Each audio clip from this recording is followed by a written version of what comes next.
Now let's connect the radio's wiring harness.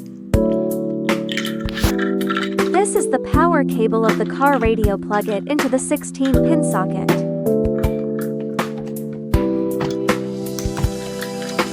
This is the power cord of the canvas box. Plug it into the corresponding socket and connect them.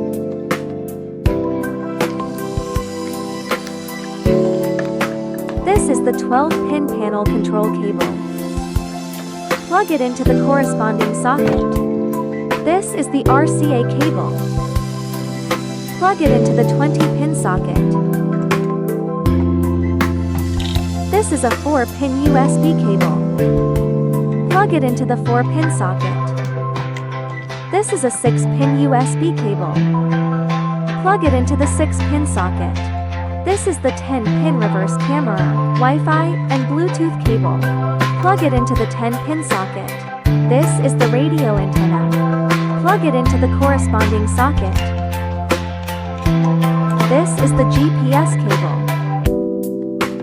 Plug it into the corresponding socket. This is the 4 grams antenna. Plug it into the corresponding socket.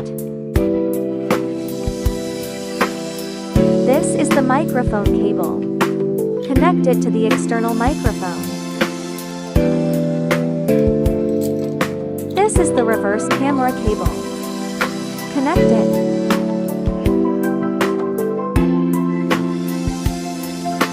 This is an external alarm. Connect its power cord.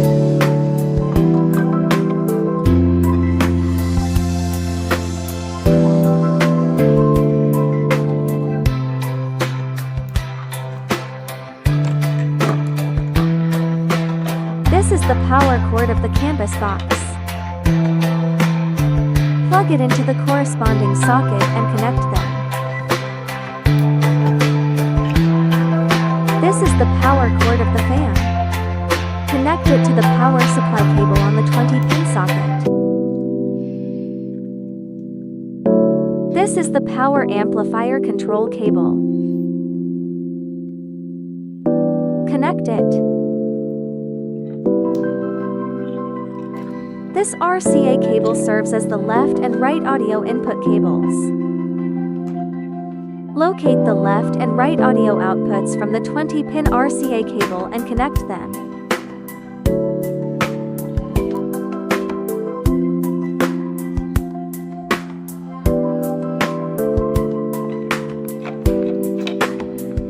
Now remove the original car radio. First, pry off the upper cover. Remove the original car panel. Step 3. Remove the fixing screws of the original car radio. After removing the original car radio, confirm the correct connector connection according to the limiting slots of the wiring harness connectors.